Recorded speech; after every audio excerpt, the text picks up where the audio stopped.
ಸ್ನೇಹಿತರೆ ನಮಸ್ಕಾರ. Nandi news Kannada YouTube ಚಾನಲ್ಗೆ ಸ್ವಾಗತ ಸುಸ್ವಾಗತ. ನಾನು ನಿಮ್ಮ ಪ್ರೀತಿಯ ಮನೆ ಮಗಳು ಅರುಣ. ಸ್ನೇಹಿತರೆ ಇಲ್ಲಿ ಪ್ರತಿ ಶುಕ್ರವಾರ ಮತ್ತೆ ಭಾನುವಾರ ಹುಣ್ಣಿಮೆ ಅಮಾವಾಸ್ಯೆಗಳಲ್ಲಿ ಅಮ್ಮನವ್ರನ್ನ ಪ್ರಶ್ನೆಗೆ ತಗೊಳ್ತಾ ಇದ್ದೀವಿ. ಈಗ ಇಲ್ಲಿ ಸಂಕಲ್ಪ ಕಟ್ಬಿಟ್ಟು ಪ್ರಶ್ನೆ ಇಡ್ತಾರೆ. ಒಂದು ವ್ಯಾಧಿ ಪ್ರಶ್ನೆ ಆಗ್ಬೋದು, ಆಸ್ಪತ್ರೆದಾಗ್ಬೋದು, ಯಾವುದೇ ಒಂದು ಕೆಲಸದ ಕಾರ್ಯಗಳಲ್ಲಾಗ್ಬೋದು, ಪ್ರಶ್ನೆ ಇಟ್ಟು ಅಮ್ಮನ ಕೇಳಿದಾಗ ಅವರು ತಕ್ಷಣ ಅದಕ್ಕೆ ಸರಿಯಾದ ಒಂದು ಸೂಕ್ತವಾದ ಮಾರ್ಗ ಆಗುತ್ತಾ ಅಥವಾ ಇಲ್ಲ ಅನ್ನೋದನ್ನ ನೀಟಾಗಿ ಹೇಳ್ತಾರೆ. ನಿನ್ನೆ ಒಬ್ರು ಬಂದಿದ್ರು, ಅವನ ಹತ್ರ ಪ್ರಶ್ನೆ ಇಟ್ಟು ಸುಳ್ಳು ಹೇಳ್ತಾ ಇದ್ರು ಜಮೀನು ವಿಷಯದಲ್ಲಿ. ಅಣ್ಣನಿಗೆ ನಾನು ಇಷ್ಟು ಕೊಡ್ತೀನಿ ಅಂತ ಮಾತು ಕೊಟ್ಬಿಟ್ಟು ಈಗ ನನ್ನ ಹತ್ರ ಹೇಳಿದ್ದು ಗಲಾಟೆ ಮಾಡ್ತಾ ಇದ್ದಾರೆ, ಜಮೀನು ಮಾರಕ್ ಬಿಡ್ತಾ ಇಲ್ಲ ಅಂತ.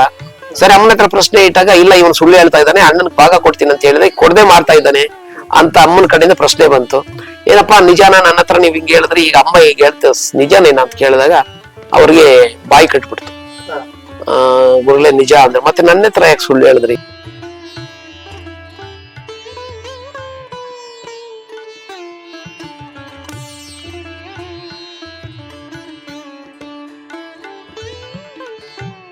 ಈ ಒಂದು ದೇವಾಲಯದಲ್ಲಿ ಅಮಾವಾಸ್ಯೆ ತಿಥಿ ಎಂದು ಬೆಳಗಿನ ಜಾವ ನಾವು ಹೋಮವನ್ನ ಮಾಡಲಾಗುತ್ತೆ. ಈ ಹೋಮಕ್ಕೆ ಭಕ್ತರು ಸಾಮೂಹಿಕವಾಗಿ ಬಂದು ಕೂತ್ಕೋಬಹುದು. ಅದೇ ರೀತಿಯಾಗಿ ಅವರವರ ಕಷ್ಟಗಳು ಏನಿರುತ್ತವೋ ಅವುಗಳು ಪ್ರಾರ್ಥನೆ ಮಾಡಿಕೊಂಡು ಹೋಮವನ್ನ ಸಮರ್ಪಿಸದಲ್ಲಿ ಅವರ ಕಷ್ಟಗಳೆಲ್ಲವೂ ಸಹ ನಿವಾರಣೆ ಆಗುತ್ತವೆ.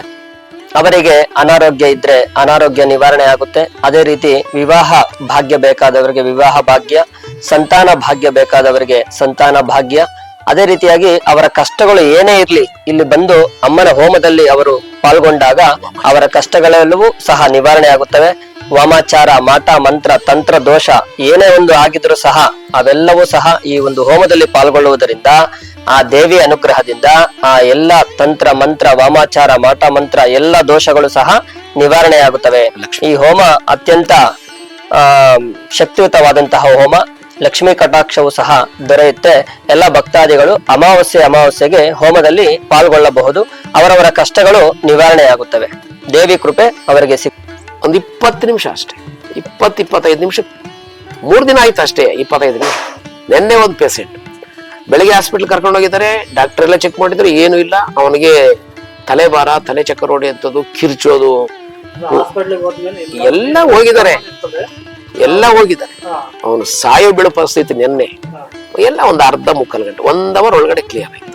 ನಾವೇ ಮಾಡಿದ್ದು, ಬೇರೆ ಯಾರು ಇಲ್ಲ, ನಾವೇ ಮಾಡಿದ್ದು.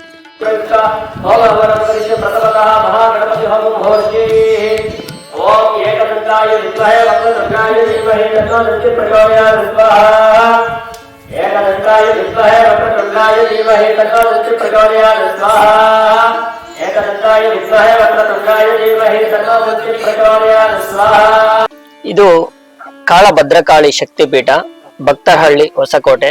ಈ ಒಂದು ದೇವಾಲಯದಲ್ಲಿ ಜೀರ್ಣೋದ್ಧರವಾಗಿ ಇರ್ತಕ್ಕಂತಹ ಈ ಒಂದು ದೇವಸ್ಥಾನದಲ್ಲಿ ಪ್ರತಿ ಅಮಾವಾಸ್ಯೆ ತಿಥಿಯಂದು ವಿಶೇಷವಾಗಿ ಅಮ್ಮನವರಿಗೆ ಹೋಮವನ್ನ ಮಾಡಲಾಗುತ್ತೆ. ನವದುರ್ಗಾ ಹೋಮ ಹಾಗೂ ಪ್ರತ್ಯಂಗಿರ ಭದ್ರಕಾಳಿ ಹೋಮ, ಕಾಳರಾತ್ರಿ ಎಲ್ಲಾ ದೇವಾನುದೇವತೆಗಳ ಹೋಮವನ್ನ ಅಮಾವಾಸ್ಯೆ ಎಂದು ಮಾಡಲಾಗುತ್ತೆ. ಎಲ್ಲ ಭಕ್ತಾದಿಗಳು ಈ ಹೋಮದಲ್ಲಿ ಪಾಲ್ಗೊಂಡು ಭಗವತಿಯ ದರ್ಶನವನ್ನ ಪಡೆದು ನಿಮ್ಮ ಹರಿಕೆಗಳನ್ನ ಕೋರಿಕೊಂಡು ಭಗವತಿಯ ಕೃಪೆಗೆ ಪಾತ್ರರಾಗಬೇಕಾಗಿ ಸವಿನಯ ವಿನಂತಿ.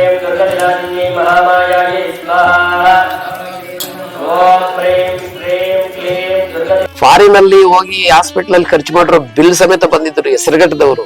ಅದು ಬ್ರೈನ್ಗೆ ಏನೋ ಮಾಟ ಮಂತ್ರ ಮಾಡಿದ್ದು, ಮೆದುಳಿಗೆ ಮಾಟ ಮಂತ್ರ ಮಾಡಿದ್ದು. 13 ಲಕ್ಷ ರೂಪಾಯಿ ಕ್ಯಾಶ್ ಕಟ್ಟಿದ್ದಾರೆ. ಮಿಕ್ಕಿದ್ದು ಹಾಸ್ಪಿಟಲ್ ಅಲ್ಲಿ ಕಟ್ಟಿದ ಬಿಲ್ಗಳೊಂದೆಲ್ಲ ಒಟ್ಟು 15 ಲಕ್ಷ ರೂಪಾಯಿ ಖರ್ಚು ಮಾಡಿದ್ರು.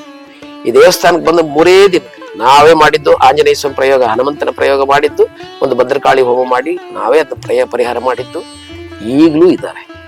ಇಂಥವು ಹೇಳ್ತಾ ಹೋದ್ರೆ 1,000, 2,000, 16,000 ಜನ ಇದ್ದಾರೆ.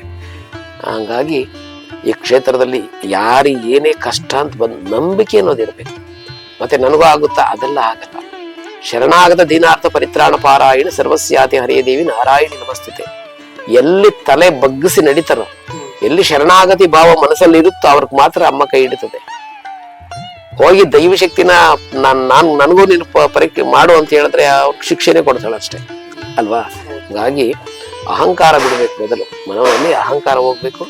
ದೈವಿ ಶಕ್ತಿನೇ. ಇದು ವಿಜ್ಞಾನಕ್ಕೂ ಮೀರಿರೋಂಥದ್ದು. ಯಂತ್ರ, ಮಂತ್ರ, ಈ ತಂತ್ರವಿದ್ಯೆಗಳು, ಆಗಮ, ಶಾಸ್ತ್ರ, ಪುರಾಣ ಇವೆಲ್ಲ ಸತ್ಯ.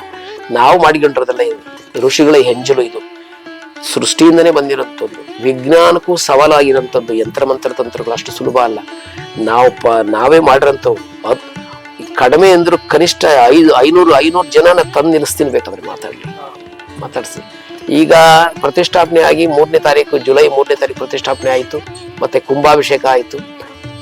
ಈಗ ಈ ವಾರ ಬರ್ತಾರೆ, ಬರೋ ವಾರ ಬಂದು ಹೇಳ್ತಾರೆ ನಮ್ಮ ಹತ್ರ, ಗುರುಗಳೇ ನಮ್ ಕೆಲಸ ಆಯ್ತು, ಕೋರ್ಟ್ ಕೆಲಸ ಆಯ್ತು, ಮದುವೆ ಕೆಲಸ ಆಯ್ತು, ಮತ್ತೆ ಜಮೀನ್ ಕೆಲಸ ಆಯ್ತು, ಮನೆ ಕಟ್ಟಡ ಕೆಲಸ ನಿಂತೋಗಿತ್ತು, ಮೂವ್ ಆಗಿದೆ, ಅನಾರೋಗ್ಯ ಆಗಿತ್ತು, ಸರಿ ಹೋಗಿದೆ, ಎಲ್ಲ ಹೇಳ್ತಾನೆ ಇರ್ತಾರೆ ಬಂದು ಪರಿಹಾರ ಮಾಡ್ಕೊಂಡು ಹೋಗ್ಲಿ ಅಂತ. ವಿಶೇಷವಾಗಿ ಏನಿದೆ ಈ ಕ್ಷೇತ್ರದ ಮಹಿಮೆ,